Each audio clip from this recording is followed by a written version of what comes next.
Hoy vamos a analizar un caso aterrador que te dejará impactado. Así que mira este video hasta el final. Una llamada preocupada de una maestra de guardería conmocionó a la familia cuando se enteraron de que Rachel no había recogido a sus dos pequeños hijos del centro infantil. Cuando la madre de Rachel llegó a su casa, la impresión inicial fue engañosamente tranquila. El coche de Rachel estaba estacionado afuera, creando la ilusión de que todo estaba en orden. Sin embargo, al entrar en la vivienda, comenzó a surgir una creciente sensación de inquietud. A medida que avanzaba por la casa, se hizo evidente que algo andaba terriblemente mal. Todo estaba completamente revuelto, como si alguien hubiera registrado cada rincón con desesperación, dejando un caos absoluto a su paso. El descubrimiento en el corazón del hogar transformó esta escena perturbadora en un crimen real. Tirado en el suelo, en un charco de sangre, yacía el cuerpo sin vida de Rachel O'Reilly. Cuando la policía llegó al lugar, quedó profundamente consternada. Incluso los investigadores más experimentados admitieron que, en todos sus años de servicio, nunca se habían enfrentado a un crimen tan brutal como ese. Había signos de violencia por todas partes. Sangre salpicada en las paredes, los muebles e incluso el techo. Queridos espectadores, tenemos las mejores historias de crímenes en nuestro canal. Para no perdérselas, asegúrense de suscribirse y, por favor, denle me gusta al video. En este documental de crímenes reales, hablaremos sobre Rachel O'Reilly, quien nació en 1974 en el condado de Dublín, un suburbio del norte de Irlanda. Desde el principio, la vida le presentó un misterio peculiar a Rachel. Nunca supo quiénes eran sus padres biológicos. Adoptada a una edad temprana por Rose y Jim Cali, Rachel creció en una familia que eligió el amor. Los Cali adoptaron a otros 4 niños, creando un hogar lleno de vida, risas y experiencias compartidas. A pesar de no poder tener hijos biológicos, Rose y Jim entregaron todo su amor a su familia, asegurándose de que cada niño se sintiera profundamente amado y valorado. Rachel se destacó desde pequeña. Era una niña brillante, decidida y ambiciosa, que sobresalía en casi todos los aspectos de su vida. Su desempeño académico era consistentemente fuerte, y era conocida por su compromiso de ayudar a sus padres en casa, siempre dispuesta a colaborar con las tareas del hogar o a asistir a sus hermanos menores. El carácter de Rachel se definía por su calidez y amabilidad. Era naturalmente sociable, evitaba los conflictos y podía generar una conexión con cualquier persona que conociera. Esta capacidad de relacionarse con los demás se complementaba con su destreza atlética. Jugaba softball de manera competitiva, rompiendo récords locales y llevando a su equipo a la victoria en numerosos torneos. Sus logros en el campo le valieron la admiración tanto de sus compañeros como de sus entrenadores. Más allá de sus logros académicos y deportivos, Rachel tenía un vínculo especialmente estrecho con su madre adoptiva, Rose. Su relación se basaba en la confianza y el respeto mutuo. Rachel le confiaba todos sus secretos a su madre, buscando orientación y consuelo en su sabiduría. Incluso después de que Rachel creciera, se casara y formara su propia familia, continuó manteniendo esa conexión especial con Rose, hablando con ella con frecuencia y valorando su papel como confidente. Cuando llegó el momento de planear su futuro, Rachel se enfocó en estudiar mercadeo en una institución local. Su ambición no terminaba con los estudios. Mientras cursaba su carrera, también comenzó a trabajar como vendedora en una tienda por departamentos en la ciudad. Su ética laboral era admirable, equilibrando sus estudios, su trabajo y su pasión por el deporte al unirse a un equipo de softball del vecindario. La vida de Rachel estaba llena de actividad y propósito, y era ampliamente admirada por quienes la conocían. En marcado contraste, se sabe muy poco sobre la infancia de Joe O'Reilly, el hombre que más tarde se convertiría en el esposo de Rachel. Lo que se recuerda pinta un retrato sombrío de su carácter. Sin embargo, los detalles sobre su juventud siguen siendo escasos. Nacido en 1972 en el condado de Dublín, Joe creció en una familia modesta junto a su hermana mayor. Era el segundo hijo de unos padres que valoraban profundamente el trabajo duro y la independencia. El hogar de los O'Reilly no era lujoso, pero sí era un entorno donde se inculcaba fuertemente la disciplina y la autosuficiencia. Joe era un chico alto y atlético, con una gran pasión por el softball, deporte que practicó durante toda su juventud. Tras terminar la escuela secundaria, cursó estudios a distancia en publicidad, lo que demostraba cierto nivel de ambición. Para mantenerse, Joe consiguió trabajo como gerente en una tienda por departamentos. Fue allí, pocos meses después, donde el destino lo cruzó con Rachel. Joe tenía 19 años y Rachel solo 17 cuando se encontraron por primera vez. Desde el momento en que vio a Rachel, Joe quedó cautivado. El cabello rubio brillante y la radiante personalidad de la nueva empleada captaron de inmediato su atención. Decidido a conquistarla, Joe no perdió tiempo en presentarse y dejar claras sus intenciones. Sin embargo, Rachel no se dejó impresionar fácilmente. Por razones que guardó para sí misma, rechazó firmemente los avances iniciales de Joe, negándose a salir con él. Lejos de rendirse, Joe inició una campaña incansable para ganarse su afecto. Le dejaba pequeños obsequios en el trabajo, flores, chocolates y notas escritas a mano. La elogiaba con frecuencia, esforzándose por hacerla sonreír. Los demás empleados de la tienda observaban con fascinación los esfuerzos de Joe, cuya persistencia inquebrantable se convirtió en tema de conversación diario.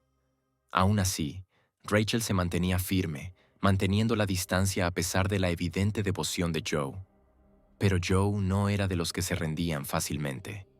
En un movimiento calculado, comenzó a leer la novela favorita de Rachel, con la esperanza de tener algo significativo de qué hablar con ella. Esta estrategia le ganó algo de atención, pero no fue suficiente para conquistar su corazón. El punto de inflexión llegó cuando Joe descubrió la pasión de Rachel por el softball. Al darse cuenta de que esta era su oportunidad para conectar con ella en un nivel más profundo, se unió a ella en el campo de entrenamiento y comenzó a jugar a su lado. Habiendo practicado el deporte durante años, Joe demostró su habilidad, impresionando tanto a Rachel como a sus compañeras de equipo. Sus aportes llevaron al equipo a la victoria, derribando finalmente las barreras que Rachel había levantado. Al ver ese nuevo lado de él, Rachel aceptó salir con Joe. Esto marcó el comienzo de un romance vertiginoso. Joe no escatimó en esfuerzos para demostrar su amor y devoción a Rachel. Desde el inicio de la relación, la colmó de afecto y atenciones que parecían casi demasiado perfectas para ser reales. Su conexión se profundizó rápidamente, impulsada por los grandes gestos románticos de Joe y su aparente determinación de hacer que Rachel se sintiera la mujer más amada del mundo. Uno de los momentos más inolvidables ocurrió cuando Joe sorprendió a Rachel con un viaje extravagante a París, la ciudad del amor. Mientras paseaban tomados de la mano por encantadoras calles empedradas, Rachel sentía que estaba viviendo un sueño. Su viaje culminó en la cima de la Torre Eiffel, donde Joe, con una mezcla de nerviosismo y pasión, le propuso matrimonio. Su declaración sincera dejó a Rachel abrumada por la emoción. Con lágrimas corriendo por sus mejillas, aceptó, creyendo con todo su corazón que había encontrado a su príncipe azul, el hombre que le daría la vida de cuento de hadas que siempre había anhelado. Para Rachel, Joe parecía la perfección. Atento, cariñoso y lleno de promesas de un futuro brillante. Su historia de amor continuó desarrollándose como una novela romántica. Unos años después de su compromiso en París, se casaron en una ceremonia hermosa y elegante, rodeados de familiares y amigos. Cada detalle de la boda reflejaba la alegría compartida y el optimismo por la vida que estaban a punto de comenzar juntos. Los invitados se maravillaban con las sonrisas radiantes de la pareja y la profunda conexión que parecían compartir. Su felicidad se consolidó aún más con el nacimiento de su primer hijo, un momento que llenó los ojos de Rachel de lágrimas de alegría. Poco tiempo después, nació su segundo hijo, completando así su pequeña familia y colmando sus vidas de aún más amor y propósito. A medida que su familia crecía, también lo hacían sus aspiraciones. En busca de un entorno tranquilo e idílico para criar a sus hijos, Rachel y Joe tomaron la decisión de mudarse a la apacible provincia escocesa de Naul. Compraron una casa espaciosa enclavada entre colinas verdes ondulantes, con vistas pintorescas que parecían prometer paz y estabilidad. La casa, con su interior acogedor y su extenso jardín, era el escenario perfecto para la vida familiar. Rachel imaginaba a sus hijos creciendo en ese refugio seguro, corriendo libremente por el jardín. Todo en su nueva vida parecía alinearse con los sueños de felicidad doméstica de Rachel. Tras el nacimiento de su primer hijo, Rachel decidió dejar su trabajo y dedicarse por completo a su familia. Asumió sus roles de esposa y madre con entusiasmo y amor inquebrantables. Cuando su segundo hijo llegó 2 años después, la devoción de Rachel se profundizó aún más. Se entregó por completo al cuidado de sus hijos, asegurándose de que fueran criados con amor, atención y apoyo en cada momento de sus años formativos. Pasaba sus días organizando actividades, leyendo cuentos antes de dormir y creando un ambiente cálido y amoroso donde sus hijos pudieran prosperar. Mientras tanto, Joe asumió el papel de sostén económico de la familia.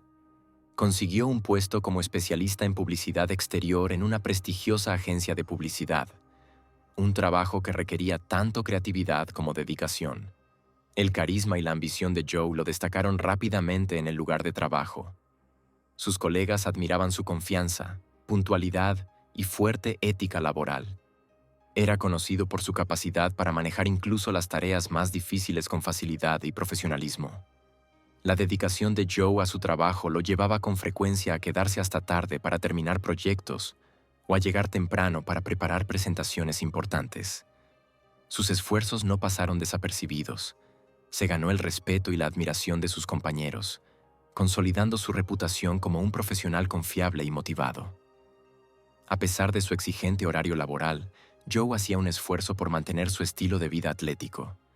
Se levantaba temprano y frecuentemente iba al gimnasio antes de comenzar su jornada. En casa, incluso había montado un pequeño espacio de entrenamiento con pesas, una bicicleta estática y otros equipos esenciales de ejercicio. Para cualquiera que lo viera desde fuera, Joe parecía encarnar el ideal de un hombre exitoso e integral. Con el paso de los años y a medida que sus hijos crecían, Rachel decidió buscar una forma de contribuir también a los ingresos familiares. Comenzó a vender artículos para el hogar y se convirtió en distribuidora de una popular marca de cosméticos. Esta iniciativa no solo le proporcionó una sensación de realización, sino que también le permitió interactuar más con sus vecinos y la comunidad. La naturaleza amistosa y accesible de Rachel la convirtió en una figura querida en el vecindario. A menudo era descrita como amable, sociable y profundamente dedicada a su familia. Su actitud alegre y su disposición para ayudar a los demás solo fortalecieron su reputación como madre y vecina ejemplar. Sin embargo, bajo la superficie de esa vida aparentemente perfecta, se gestaban problemas. A medida que avanzaba la carrera de Joe, empezó a pasar cada vez menos tiempo en casa. Sus ausencias se volvieron más frecuentes, con excusas que iban desde reuniones nocturnas hasta plazos inaplazables. A menudo, regresaba solo para ducharse, cambiarse de ropa y dormir antes de volver al trabajo. Aunque Joe atribuía su agenda cada vez más errática a las exigencias del trabajo y a la promesa de un ascenso inminente, la distancia emocional entre él y Rachel crecía. Los esfuerzos de Rachel por apoyarlo y mantener la conexión pasaban desapercibidos, dejándola sentirse aislada y poco valorada. Lo que alguna vez fue una relación basada en el amor y la confianza se desmoronaba poco a poco, dejando a Rachel a cargo de los desafíos de la maternidad y el matrimonio prácticamente sola. En el verano de 2004, un evento inesperado y profundamente perturbador sacudió sus vidas. Los servicios de protección infantil recibieron una carta anónima que acusaba a Rachel de ser una madre negligente y abusiva con sus 2 hijos pequeños, que en ese momento tenían 4 y 2 años. Las acusaciones eran tanto impactantes como infundadas, pero desencadenaron una investigación inmediata. Se envió una comisión especial a la casa de los O'Reilly para evaluar la situación. Para Rachel, la experiencia fue nada menos que angustiante. Fue interrogada extensamente, su crianza puesta bajo lupa y su hogar inspeccionado minuciosamente. Para su alivio, los investigadores no encontraron pruebas que respaldaran las acusaciones. Los vecinos y familiares de Rachel se unieron a su alrededor, testificando unánimemente sobre su carácter como madre cariñosa y atenta. La describieron como alguien que hacía todo lo posible para asegurar el bienestar de sus hijos, a menudo anteponiendo sus necesidades a las propias. Aunque la investigación finalmente exoneró a Rachel de cualquier mala conducta, el daño ya estaba hecho. La mera existencia de tales acusaciones proyectó una sombra sobre su vida, dejándola sacudida y llena de dudas. Rachel no podía evitar preguntarse quién podría haber hecho una afirmación tan maliciosa y por qué querría perturbar la felicidad de su familia. El lunes 4 de octubre de 2004 comenzó como un día cualquiera en la casa de los O'Reilly. Joe se fue al trabajo temprano en la mañana, como de costumbre, mientras Rachel y los niños aún dormían. Durante el día, intentó comunicarse con Rachel varias veces por teléfono, pero ella no respondió. Cada vez más preocupado, llamó al teléfono de casa, pero la contestadora respondía una y otra vez. Su voz temblaba al dejar mensajes, rogándole a Rachel que lo llamara y expresando su creciente inquietud. Por la tarde, Joe recibió una llamada de la maestra del jardín de infancia de los niños, quien le informó que Rachel no había ido a recoger a los niños, algo completamente fuera de lo común en ella. Alarmado, Joe contactó de inmediato a la madre de Rachel, Rose, para preguntarle si había tenido noticias de su hija. Cuando Rose respondió que no, Joe le suplicó que fuera a su casa a ver cómo estaba Rachel, mientras él iba al jardín de infancia a buscar a los niños. Cuando Rose llegó a la casa de los O'Reilly, fue recibida por un silencio inquietante. El auto de Rachel estaba estacionado en la entrada, lo que indicaba que estaba en casa, pero la vivienda estaba oscura y silenciosa. Rose llamó a la puerta y gritó el nombre de su hija, pero no obtuvo respuesta. Al entrar, se sintió impactada por la escena que encontró. Los cajones y armarios estaban abiertos, con su contenido desparramado por el suelo, dando la impresión de un robo. Con el corazón latiendo con fuerza, Rose buscó a su hija por toda la casa. Al entrar al dormitorio, se encontró con una escena espantosa que la perseguiría para siempre. El cuerpo sin vida de Rachel yacía en el suelo en un enorme charco de sangre. La escena era escalofriante. La sangre salpicaba las paredes, los muebles e incluso el techo, evidencia de una lucha violenta. Rose corrió hacia su hija, con la desesperada esperanza de que aún estuviera viva. Sin embargo, al tocar su brazo, lo encontró frío y rígido.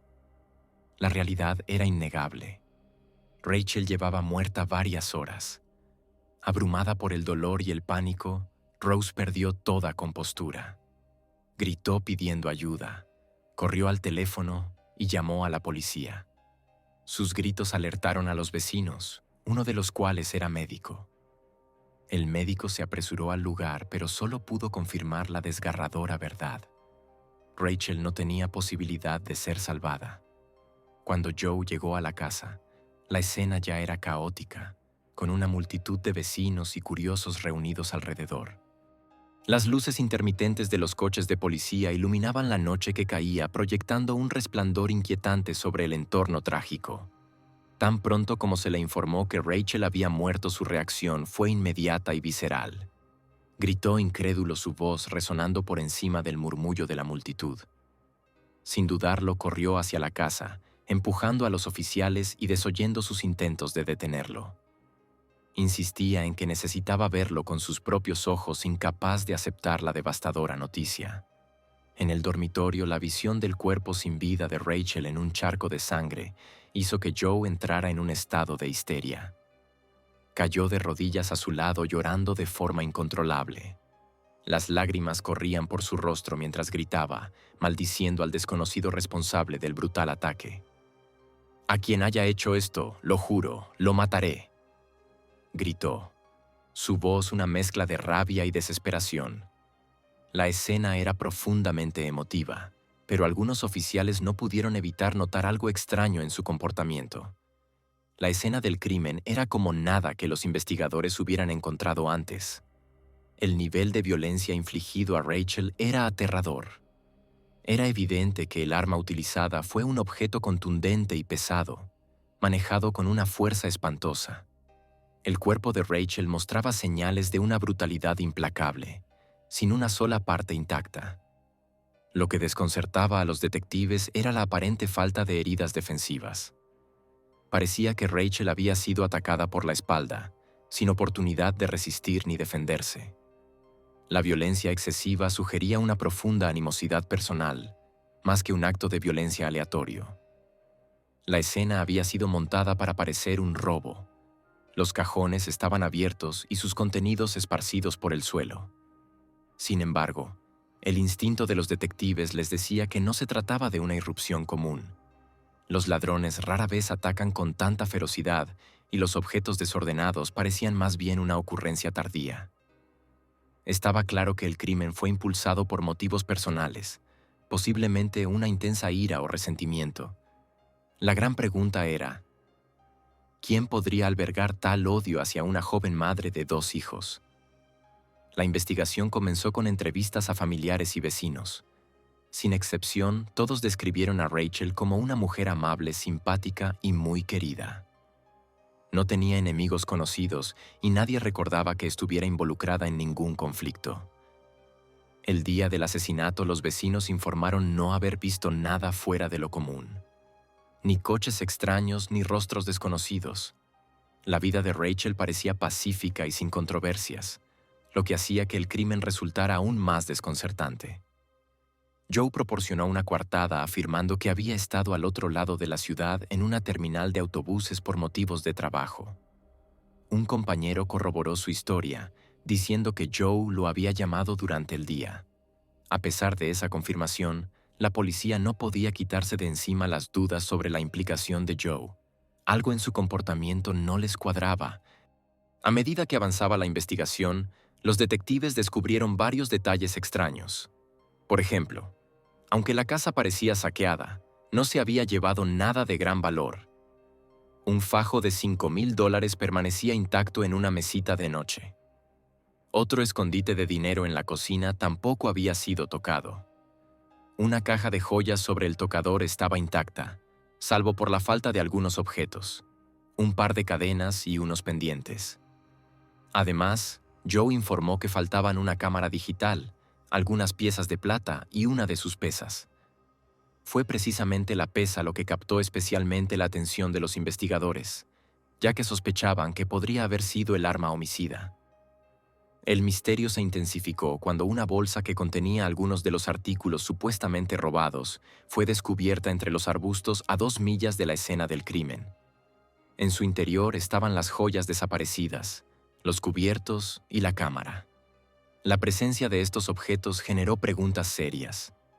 Si esto fue un robo, ¿por qué el ladrón abandonaría el botín tan cerca del lugar del crimen? La respuesta parecía evidente.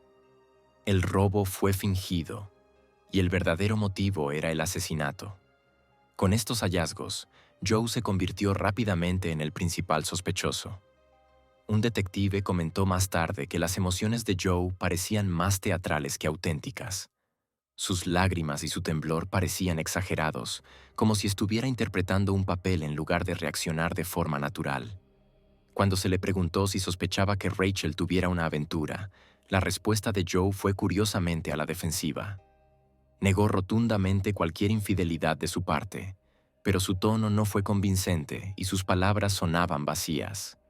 Los investigadores comenzaron a reconstruir los movimientos de Joe el día del asesinato. Afirmó haber comenzado su día en el gimnasio, una rutina que seguía con regularidad. Las cámaras de seguridad del gimnasio y su estacionamiento confirmaron su presencia allí por la mañana. Desde el gimnasio, condujo hasta su lugar de trabajo antes de dirigirse a la terminal de autobuses para supervisar un proyecto publicitario. Un compañero verificó que Joe lo llamó durante ese periodo, lo que parecía fortalecer su coartada. Sin embargo, un análisis más profundo de las acciones de Joe reveló inconsistencias. Los investigadores incautaron su computadora del lugar de trabajo y comenzaron a analizar su contenido. Fue durante este proceso que hicieron un descubrimiento inquietante. Joe había borrado parcialmente varios correos electrónicos. Los mensajes eliminados, recuperados con esfuerzo por expertos forenses, representaron un avance crucial en la investigación.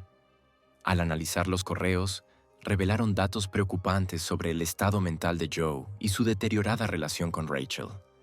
La mayoría de sus intercambios eran con su hermana y un amigo cercano, y en esos mensajes Joe descargaba su frustración hacia su esposa con términos vulgares y despectivos. Sus palabras dibujaban el retrato de un hombre profundamente amargado y resentido. Los investigadores notaron que el lenguaje de Joe hacia Rachel estaba lleno de repulsión y desprecio, lo que reflejaba su desinterés prolongado en ella como pareja. Sin embargo, el hallazgo más condenatorio fue una serie de correos electrónicos intercambiados entre Joe y una compañera de trabajo llamada Nikki Pell. Estos mensajes dejaban pocas dudas de que su relación iba mucho más allá del ámbito profesional. La correspondencia estaba llena de tonos afectivos y promesas veladas, dejando claro que Joe y Nikki mantenían una relación clandestina. Nikki Pell, como pronto descubrieron los investigadores, era una profesional de la publicidad que trabajaba estrechamente con Joe. A pesar de tener 10 años más que él, la diferencia de edad no les impidió iniciar una relación ilícita. Aunque no se pudo establecer con precisión cuándo comenzó el romance, era evidente que Joe había pasado muchas noches e incluso tardes enteras en casa de Nikki, engañando a Rachel con obligaciones laborales inventadas. Lo más alarmante de los correos, sin embargo, eran las promesas que Joe le hacía a Nikki sobre que pronto estarían juntos como una familia, no solo los dos, sino también con sus hijos, los hijos de Rachel. Dado que la custodia de los niños casi con certeza quedaría en manos de su madre en caso de divorcio, estas declaraciones generaban preguntas profundamente sospechosas. Al principio, Joe negó tener cualquier relación extramarital, pero a medida que se acumulaban las pruebas, admitió a regañadientes el romance, aunque aseguró que su relación con Nikki había terminado. Su confesión parcial solo aumentó las sospechas de los investigadores, ya que parecía estar intentando reducir el daño mientras ocultaba la magnitud de su engaño. Durante más de una semana, la residencia de los O'Reilly permaneció cerrada mientras los investigadores examinaban meticulosamente la escena del crimen. Cada rincón de la casa fue inspeccionado, fotografiado y catalogado como evidencia. Durante ese periodo, Joe se hospedó con su hermana, mientras sus hijos eran cuidados por sus abuelos. A pesar de la gravedad de la situación, el comportamiento de Joe generó inquietud. En el funeral de Rachel, mostró una compostura inquietante. En lugar de llorar abiertamente, se mostró distante. Sus interacciones con el ataúd de Rachel fueron particularmente perturbadoras. Evitó acercarse durante casi toda la ceremonia, y cuando llegó su turno de despedirse, hizo un comentario breve. Ordenó cerrar el ataúd y se marchó sin mostrar la menor emoción. Cuando finalmente se permitió a la familia regresar a la casa, la visión de la escena del crimen, que aún conservaba las huellas del brutal asesinato de Rachel, debía haber sido insoportable. La suegra y el suegro de Joe lo acompañaron, creyendo que necesitaría apoyo emocional. En cambio, el comportamiento de Joe tomó un giro inquietante. Comenzó a especular en voz alta sobre cómo el asesino podría haber llevado a cabo el ataque. Caminando por la habitación manchada de sangre, señaló lugares específicos donde Rachel había sido golpeada, describiendo la fuerza y la trayectoria de los golpes con un nivel de detalle inquietante. Incluso imitó el ataque, haciendo gestos como si empuñara él mismo el arma homicida. En un momento, Joe sugirió que el agresor se había lavado en el baño y se había deshecho del arma antes de salir de la casa. Su mórbida fascinación por la escena del crimen alarmó a los padres de Rachel, pero racionalizaron su comportamiento como un intento de sobrellevar el trauma. En privado, sin embargo, Rose, la madre de Rachel, albergaba serias dudas. Más tarde admitió que desde el principio había sospechado de la implicación de Joe en la muerte de su hija. Aunque había intentado darle el beneficio de la duda, sus acciones cada vez más extrañas solo fortalecieron su convicción. La necesidad de atención de Joe se hizo evidente en los días posteriores al funeral de Rachel. Buscó activamente cobertura mediática, concediendo entrevistas a periodistas e invitando a reporteros a su casa. Realizó recorridos por la escena del crimen, describiendo los acontecimientos de aquel fatídico día con un tono casi teatral. En cada entrevista, parecía dirigirse directamente al asesino, instándolo a entregarse a las autoridades. 3 semanas después de la muerte de Rachel, la familia participó en un programa de televisión sobre el asesinato. Los padres de Rachel, visiblemente destrozados por el dolor, luchaban por contener sus emociones frente a las cámaras. En marcado contraste, Joe parecía disfrutar del protagonismo.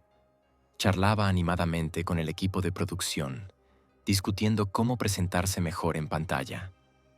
Durante los descansos, se deleitaba con los refrigerios servidos, bebiendo café y comiendo dulces como si asistiera a un evento informal en lugar de revivir una tragedia personal. La policía, que cada vez sospechaba más de Joe O'Reilly, decidió someterlo a una estrecha vigilancia. Esta decisión pronto dio frutos. Los agentes siguieron discretamente a Joe después de una sesión de grabación para un programa de televisión y descubrieron que no regresó a casa, como cabría esperar de un viudo en duelo. En cambio, fue directamente a casa de su amante, Nikki Pell, y pasó la noche allí. Para ese momento, las dudas de los investigadores sobre la implicación de Joe en el asesinato de Rachel prácticamente se habían desvanecido. Lo que quedaba era la ardua tarea de reunir pruebas irrefutables que resistieran en los tribunales.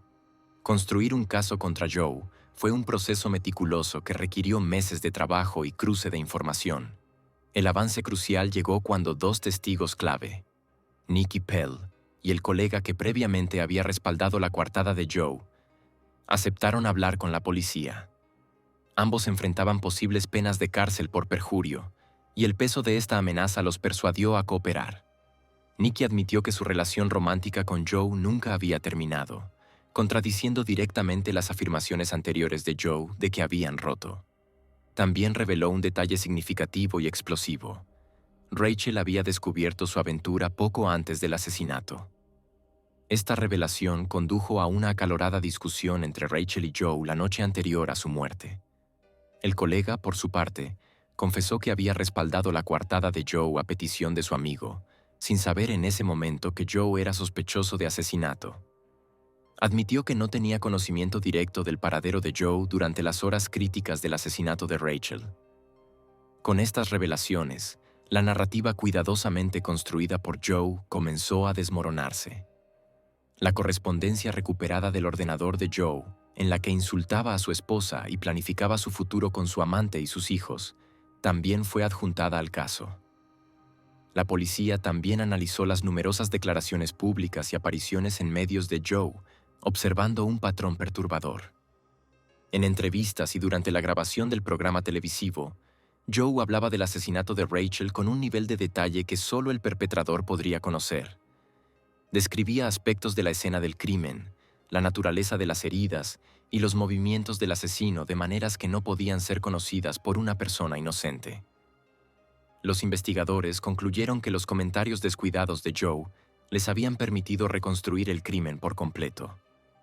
En la mañana del asesinato, Joe deliberadamente preparó el escenario para establecer una coartada.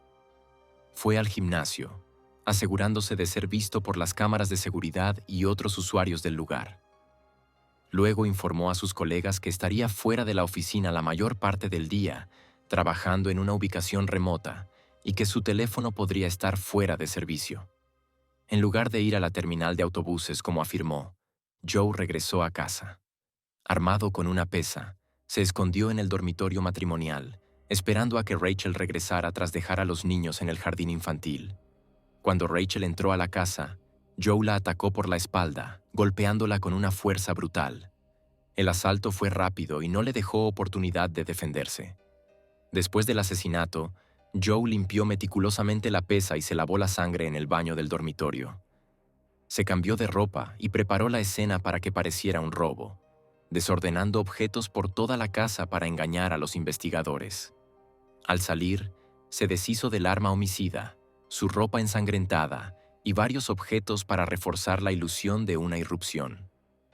Para reforzar aún más su coartada, Joe llamó varias veces al teléfono de Rachel, dejando mensajes de voz en un tono preocupado y enviando mensajes de texto pidiéndole que lo llamara de vuelta. Más tarde en el trabajo, su comportamiento levantó sutiles sospechas. Los compañeros notaron que parecía inusualmente nervioso, con las manos ligeramente temblorosas. Cuando le preguntaron si se sentía mal, Joe desvió las preguntas y se retiró rápidamente a su oficina. Poco después, recibió la llamada del jardín infantil, informándole que Rachel no había ido a recoger a los niños. En lugar de apresurarse a casa, Joe instruyó a la madre de Rachel, Rose, que fuera a ver a su hija, asegurándose de que ella fuera quien descubriera la escena espantosa. Su deseo de publicidad y atención jugó en su contra, aunque creía haber considerado todas las posibilidades y que demostrar su culpabilidad sería imposible. La policía tardó 2 años en construir un caso lo suficientemente sólido como para arrestar a Joe. Al reconstruir meticulosamente sus movimientos el día del asesinato, los investigadores lograron confirmar su presencia en la casa familiar durante el periodo crítico.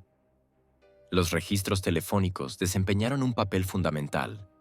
Los datos de las torres celulares mostraban que el teléfono de Joe estaba en la casa cuando Rachel fue asesinada, contradiciendo su coartada.